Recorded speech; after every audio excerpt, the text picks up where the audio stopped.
terrorists. We're not no gangsters. We revolutionaries. And that's how we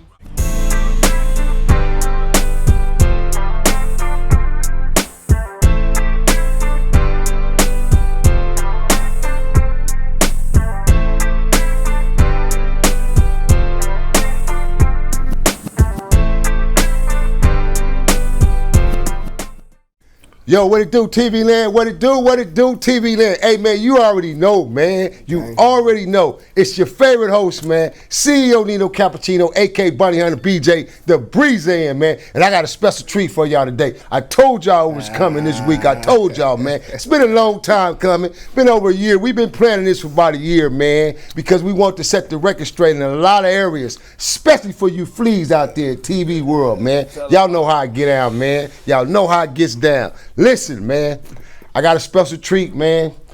Right now, what I need you to do, go push them like, share, subscribe button. Go tell a friend, tell a friend, tell a friend, man. We in the building, man.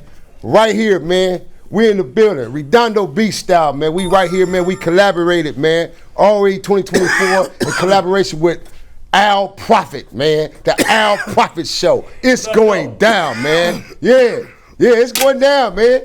A lot of energy in this building right now, man. It's a lot of smoke, too, and a lot of energy, man. Y'all know right now it's a special day, special treat. Y'all know I normally don't toke on my shows, but it's cool because we relaxing, we chilling, and we finna freestyle and give y'all some of the best stories ever, man. I got my rider, my youngin', my homie, Stretch a Dollar in the building with me right now, man. Dollar, what it do, man? What it do? Whoa. Nixon Gardner's in the building, man. NG, stand up, man. Nixon Gardner's in the building. We right here, man. We in the building. Me and Stretch a Dollar, man, and Al Prophet. So, yeah, man, listen. What we doing right now is a special double treat. I'm taking the time to interview my homie. You feel me? Put him on the ROE show. Let that transition transpire. So y'all push them like, share, subscribe button, man. Push them numbers.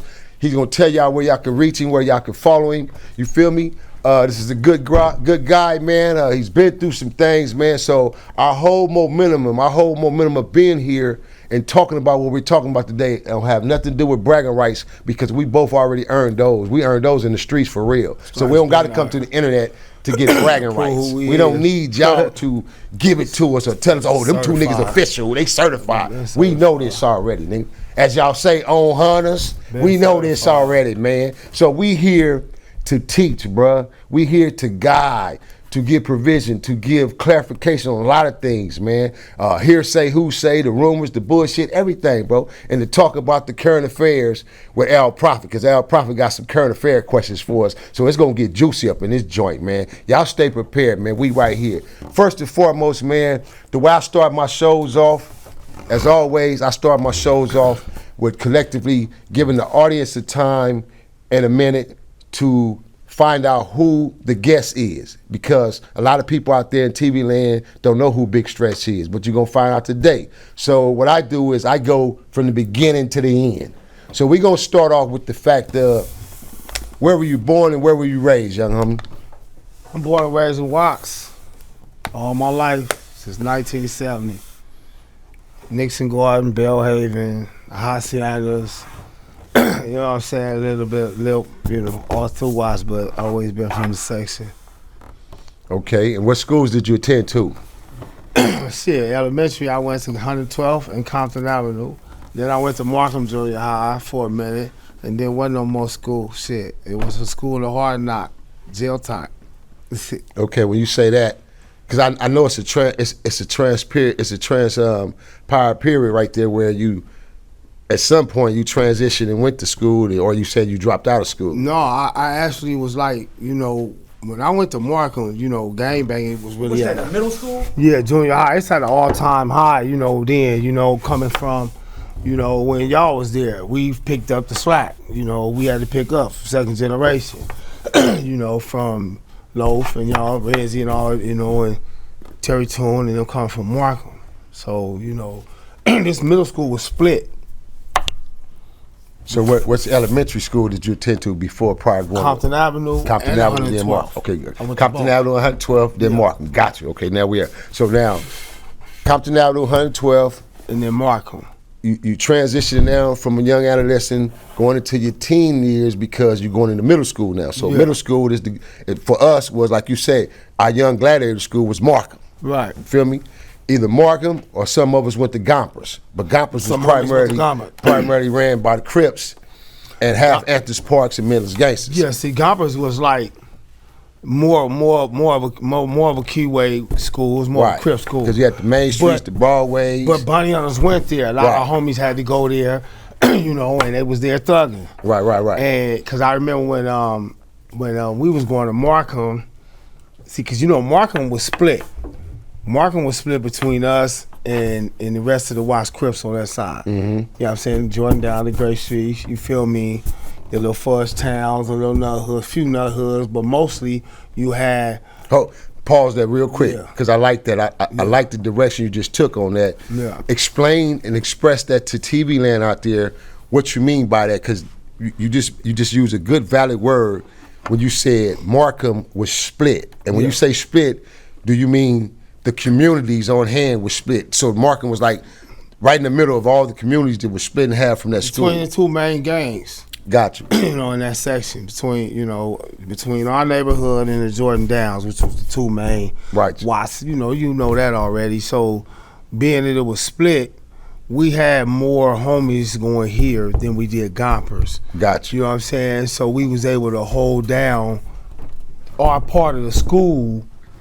And people don't even fucking know that you know, back then how rough and hard it was. Question from an outsider. Yeah. How close are those two projects to each other? In walking proximity, I would say proximity? If walking on a straight parallel line, mile and a half. So you can bump and you can just bump into. We only separated by a freaking. Like you just said, this school. Oh, the school separates our borderlines. Yeah, exactly. And the tracks, the railroad tracks, which is the school, because the school is next to the tracks. Yes, exactly. So basically, you know, like he said, the railroad track. But if you go to a store or gas station on Imperial, you have to bump into anybody.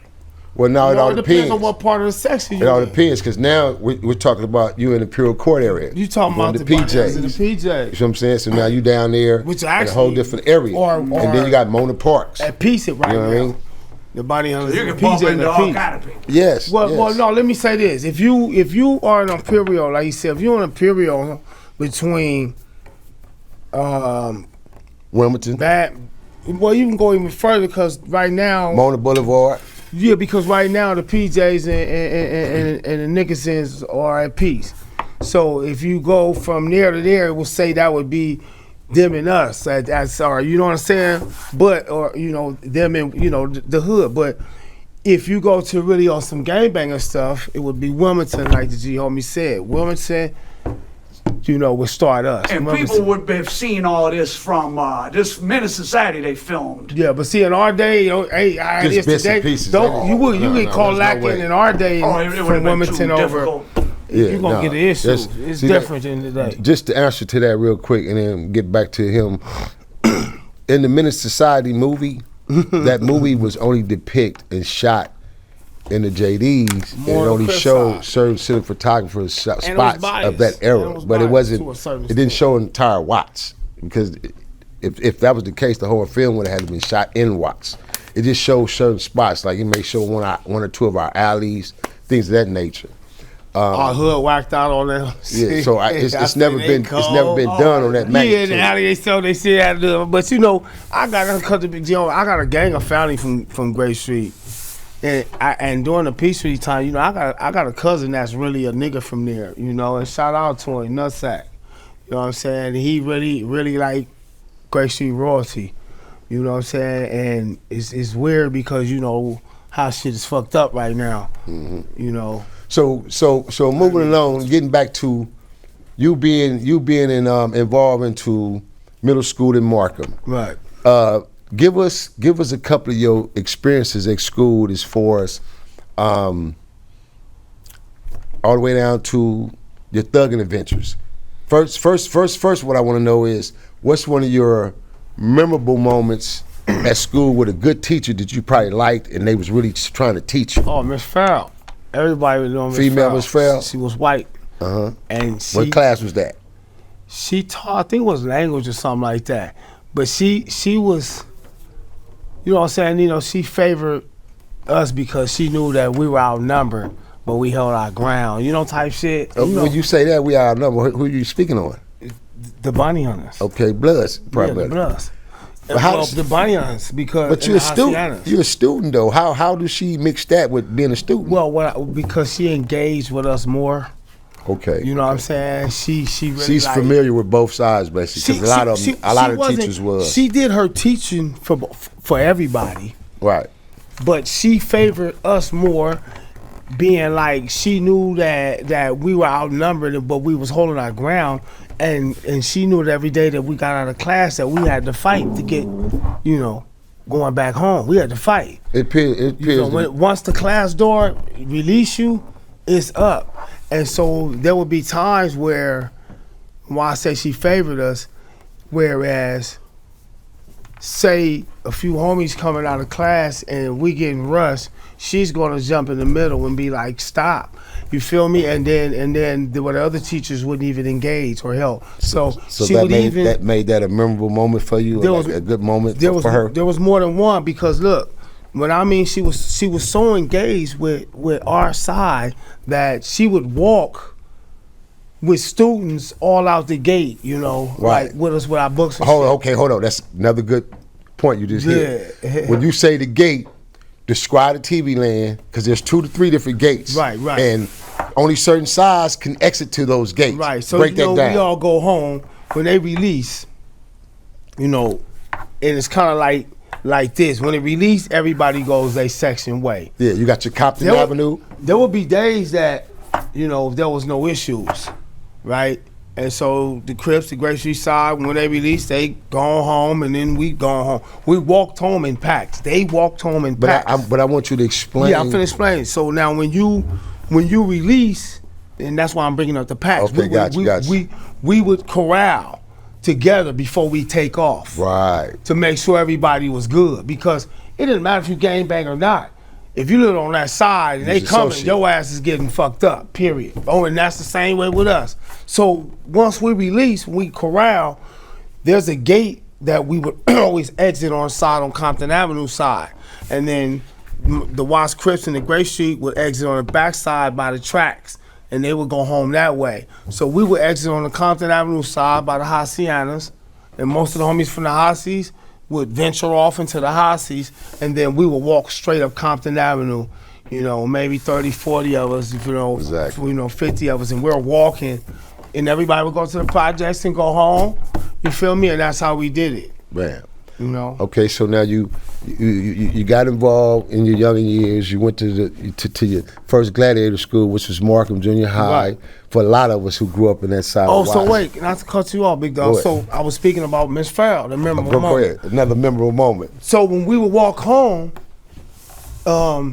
she would walk a lot of us to Compton Avenue side and make sure, you know, because her presence would deter some of them. Make a difference. A difference to a certain extent. Because some niggas would Everybody run had through and be respect like, for her, "Fuck that." basically. She They a had teacher. respect as a teacher. You And feel then me? they could call home to mama. So her presence would, you know, kind of corral, you know, and that's how she would do sometimes. So this particular time, and why I spoke about Miss Farrell, and I wish her the best, because this, I really, you know, that's how engaged she was. We're on PE, and everybody's outside on the field, on the gym field. Now, the field is split. The Great Streets is on one side of the gym field, and we're on our side, on the bleachers. You know, and we packed up, and we call it the bunny on the bench. You know what I'm saying? We're on the bunny on the bench. They down there on their shit. So now, there would be times where melees and shit. In this particular time, a melee had cracked off. And it's up on the gym field. We swap, and it's up. It's going down. It's going down, right? And so they got, you know, times where both sides would do, but at this particular time, it was them. They had homies hopping over the gate, and they was getting too thick for us at that particular moment. So niggas started getting on.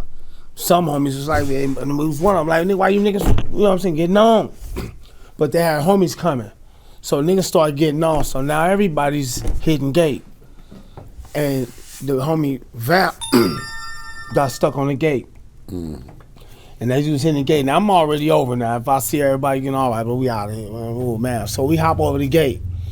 Vamp was hitting the gate, and they caught him and grabbed his leg, and it was snatching him down. So that motherfucker gotta go back.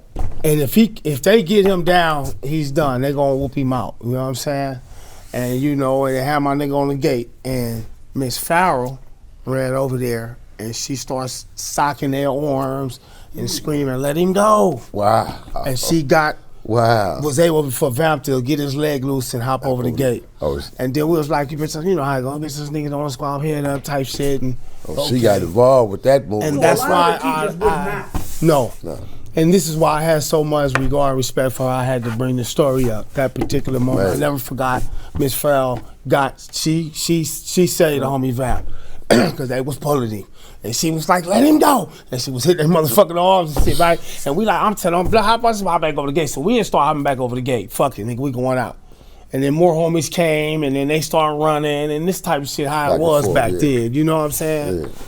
It would be like a tug of war. Farrell, tug of war, you know. Wow, shout out to Miss Farrell, shout out to Miss Farrell. For her heroic moment. For her very heroic moment. You know what I'm saying? Very heroic moment. Because she saved my nigga Vamp ass. Yeah, LB Vamp, man. Vamp she saved Vamp, man. So, okay, so moving along, you born and raised, grew up in Watts. Born in Markham. Going to Markham. Again, I always like to give my followers, my subscribers of TV Land a good backdrop of who they're listening to and who they're watching. So now, let's talk about the household. How many siblings, and you had both parents growing up? Did you have both parents in the household growing up? Both my Question parents. one. I grew up with both my parents in the house, dog. Greatness. You know what I'm saying? How many siblings? 2 younger brothers. And shout out to Mr. and Mrs. Dobie off top, man. You feel me? You know they know the boy, man. You know your boy, man. Shout out to my 2 Shout out, man. You feel me? But anywho's, okay, you got your parents and you got your siblings, your brothers. How many brothers? 2. 2 brothers in the household. So that's 3. That's 3 different characters growing up in the household. Shout out to Lil STRECH, shout out to my brother Stone. Stone, young Stone, feel me? Stone and STRECH. And that's very interesting because we're gonna talk about that too as well. How growing up in a household, because a lot of cats out there in TV land, they don't understand the differential of it coming from us in our era when we was coming up. It was more say different. Like I heard a young cat that in this era, this generation, talk about his brother and say, if his homie seen his brother, oh well, fuck it. You know, if my brother, if they gonna knock my brother down, oh well, he shouldn't have been there. Hold on, follow me. So, and I'm looking at this, I'm going, really? I'm like, you mean tell me you that depth into your game where you wouldn't tell your homies, fuck that right now, cuz give my brother a pass. This is my brother, homie. I know we enemies, but give him a pass. Get your ass up out of here, Ray. You wouldn't do that? You would let your homies knock your brother head off? See, it go to show you the difference in this generation. We had morals, principles, values, and we had what you call the days where you get a pass. Sundays was off limits. If you caught a nigga with his mama, his kids on Sunday, bro, you better not pull a trigger because that was like meaningless. It was off limits because we had certain rules. So what I was getting to him about was using him as a prime example of the video I seen of this generation. Now here's a cat right here who grew up in a household where him and his brother, my young homie STRECH, a.k.a. Bolo Luciano, man. You feel me? The rapper, gangster, a real one. And by the way, if y'all ain't been down there yet, man, go down there to Compton Avenue. I mean, not Compton Avenue. Is it Compton Avenue? Yeah. Central, Central in the hood. 112th and Central. Go to the burger stand, man, and get you one of them real burgers. Don't go to the other burger stand. Go to the homie burger stand. Long as I can help it, that's the way I'm a promoter. I don't know nothing about that other burger stand because I don't eat there, man. No discrimination to the homies, but I don't eat there, man. I'm good right now, Stretchy. But anywho, this is an example of a household where you had it's medical marijuana. 2 primary real bloods grew up in a household with a real Crip. And the homies, like you said, they grew up primarily all parts of Watts. But when moms and pops ended up getting to a better situation because a lot of our parents worked at the factories or Martin Luther King, the hospitals back then, so they was able to make kind of good money. So they was able to obtain a nice big home which was a big thing in Watts, to live in a house and stay in the projects. They stayed in a big ass house. I stayed nights in their house, so I know, bro. Feel me? They stayed in a big old nice home, their own rooms. Mom's cooked, mom's lovable person, pops disciplined, just like a real father, like they supposed. So we grew up with that shit, even though we were bangers. When I came over there, it was Mr. and Mrs. Dub. It wasn't no, oh, you know, I've talked. It wasn't none of that shit, bro. It was respectable. Feel me? Because that's the way it was. So explain to them how that was when Kesey decided to say, well, fuck that. Even though he used to come in the hood, be in the project with us, all that, and we all know him, but he was from Franklin. So what happened was, you know, shout out to my brother Stone, watch Franklin, Crip Finest, I love you. You know, that's my bro. And you know, it goes back to my Markham days. So I'm still active, I'm banging hard, right? And we did to school. I end up going to camp. I catch a case. I end up doing 2 years. Most niggas go to camp and do 6 to 9 months. I'm in there fucking up how I go. And I ain't complied to these devil's rules. So I'm in and out the hole. That done busting on your ass, man. Yeah. So, you know, I like while I was doing this time, I ended up doing 2 straight. And my little brother. At what age? I was yeah, because you the oldest. This time, this was when I first went in, it was 1980. I was like 15.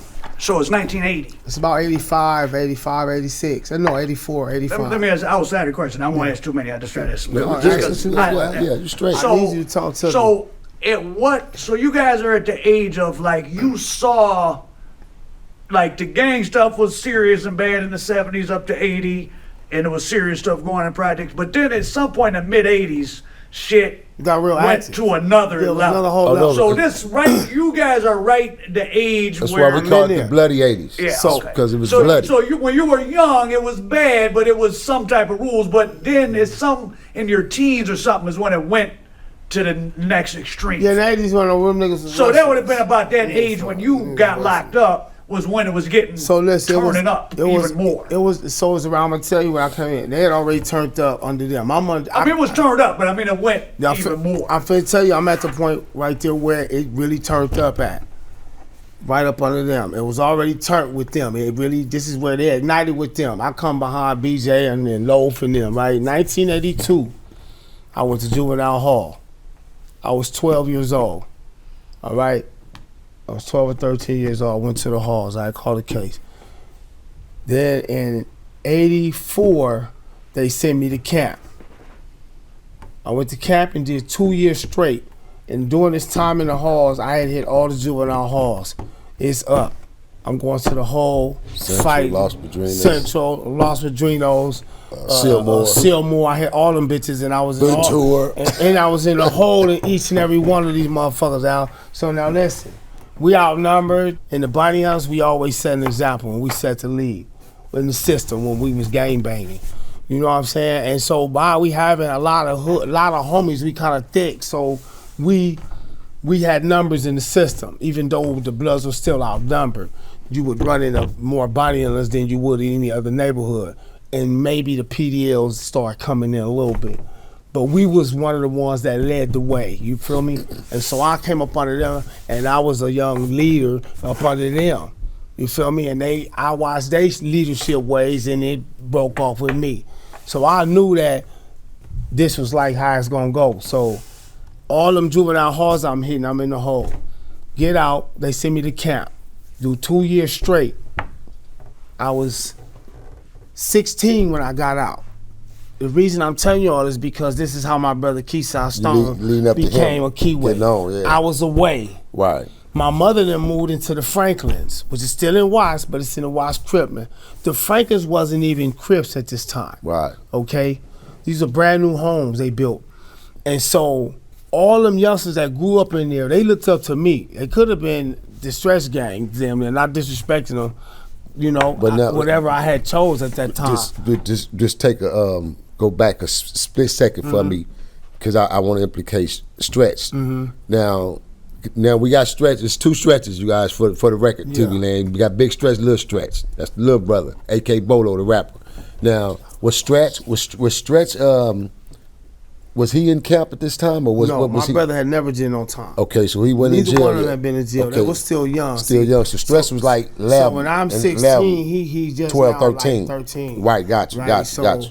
But I'm already active. And then Keisha was like 11, right. 12. So now he's like, they're going to school. My daddy and mama's still on them kind of Oh stuff. yeah, baked. Yeah. You get what I'm saying? Exactly. I'm the wild one. Right. You get what I'm saying? So they watching me. But then my little brother thinks out. My little brother's Lil Stretch was already watching me. Right, he watching you. Right. Stone was really more trying to stay out the way because he was still the baby. Baby, he was the baby. Right. So at this time when my mom's moved over there and got that house, my brother, Lil Stretch, was already like, okay, my big bro, right? So but I'm going in and out the system now. Mm-hmm. So him and Stone was kind of like, 2 close brothers a year upon each other. Start having that beef type shit. Yeah. The baby, in the house, brother, sibling rivalry. And not to mention, the Stretch is a mimic of you now, because he the big brother of the Stone. Right, and since I'm gone, he pushing that line. You know what I'm saying? Nigga, I'm the big brother, nigga, bro, on, nigga, right? So I'm in and out of the system. Yeah. So this is how my youngest brother became a Crip. So now, after doing the 2 straight in camp, only stay out 5 months, B. And then they send me off to Y. I catch the case and go to use the. So, but wait. So, because shit is juicy. So, when you say he became, but when I'm finna get to that point. Okay. So, but I'm breaking it down to you why it all happened. Do you think? Go. So, as I'm coming home in that 5 months, he's not gang banging, but what he's doing is hanging out in the inside of the Franklins and all the young homies. Lil Freeze and all them, my nigga. Shout out to Freeze, rest in peace. While Franklin Crip Finding. So they hanging out with my nigga Half and all them. So now, at this time, they low-key favoring the Crips over here in this here. It was around 83, 82, they 80, whatever. And so, by my 2 brothers having a sibling rivalry, Stone is hanging out up in the inside. You get what I'm saying? And him and my brother is getting to the point to where he like, nigga, I ain't fucking with you, So my keyway, the little Crip niggas, my niggas now, and my brother and them, they started formulating the little keyway thing, playing around. I'm in and out the system, not really paying attention, because I'm in and out the system, and I'm in the hood. I get out I do 4 years in YA. I'm gone 4 years now. My baby brother didn't grow up. So you went from the 2 to the 2 years in camp. Now you got another 4. That's 6 years. With a 5 year being on the street. Oh, and not to mention, your starting momentum was the juvenile hall. So you was doing the 6 and 5, 6, 7 months out of that shit. Right. And you know what I'm saying? So you wasn't really having no time left really at home. You rebelled. Right. Your young ass is 12 to rebellion. 18, you're mostly gone. Yeah, he rebelled. Yeah, from 12 to 19. I got out at 19. I was gone. I was only out for 5 months back in. And so I came home. Here's where it all popped off at. I came home after doing 4 years in YAB, right? And I walked up in the house and I went in the back room. And I'm fresh home and I'm looking at this shit. I've been gone 4 years. And I look around the house and my mama got this big old house. So I'm like, I've been gone. Mm-hmm. I go in the back room and I open up the drawer, looking at the drawer and shit. And the whole drawer is never blue rags. Well. Look, I'm like this. I'm like, what the fuck is this? The whole drawer, like wash ones and all type of shit.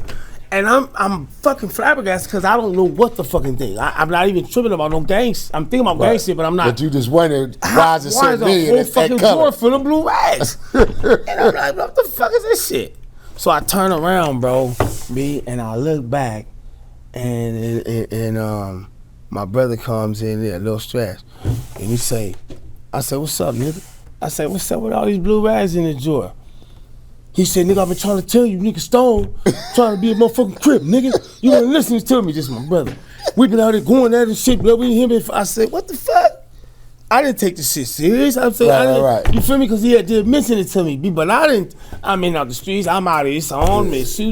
You like, no, not Stone. It's a phase. Yeah, that's baby brother. It's a phase because when they was young, they was saying all type of shit, playing around. So I'm like, I'm standing looking like, so he really. Now, Stretch is trying to turn him back home. You know what I'm saying? And at this time, my yo brother is too far gone. And cause look, he like, cause I got, was it 92 I got the pen? So it's 92 now, I think. Yeah. So he like 18 now, some shit, right? Yeah. Tall as a motherfucker. And yeah, he got his height just like y'all, cause right. all y'all and he tall. got some weight on him, right? And he really crippin' now, He feeling right? himself. Man, listen, coming to dope, but I ain't seen my baby brother in some years. So when I'm in the room talking to my other brother, Lil STRECH, Stone comes in the room. He walks in, he look at him, he dropped everything he had, and he had a tear in his eye, and he hugged me, right? And I hugged him, and I sat there, and I was like, look at my little brother, he done grew up, B. Now I step back and look at the nigga, right? The nigga got on blue chucks, he got a little blue rag hanging on his back pocket, he got his khakis on, and I look at the nigga, I said, this nigga really a kid though, but what can I do? Right. I can't change him now and say, no, woo, right, you feeling right. He already 18, he part of this shit. And so, and then he a real, his bloodline is real. So I looked at him and this is what he said to me. He said, man, STRECH, you know me and my bro been getting into it, blah, blah, blah, whatever. You was gone. You know what I'm saying? This is where I grew up at. He said, well, I'm not following up to him. This is what he said. He said, I would never turn on what I represent. And he looked at me, B, I swear to God what he said. He said, but if you want me to be Bounty Hunter, that's what I gotta do, that I'm under you. I said, no, I wouldn't do that. He just wasn't following STRECH. He wasn't following my little... They didn't get along. STRECH really probably pushed that money line and on that him. made him more go that way, made him rebel more. You feel me? And so I looked at my little brother and I said, nigga, you wouldn't be real, nigga, if I was to do that, nigga. Right, We one thing and one thing on. Right, because you already there, so you good. Look, you know what I mean? Just watch your ass out here, nigga. I'm glad to see you, nigga. Yeah. And then watch this, I swear to God, one night, I came home and my mama said, come here. I said, what? She said, your brother don't know these streets like you, Kevin. I said, yeah, mama. So she said, listen to me. I don't want nothing happen to my fucking baby. So you make sure he know the streets, because he don't know how he coming home late night. I said, all right, my mom talked to him. Swear to God, right? I went, and I ain't gonna even lie. You know, B, that's what else can I do? He out here. Yeah. I went and gave him his first pistol. And I said, nigga, this ain't for your homeboys, nigga. This for you when you walk in your punk ass home at night.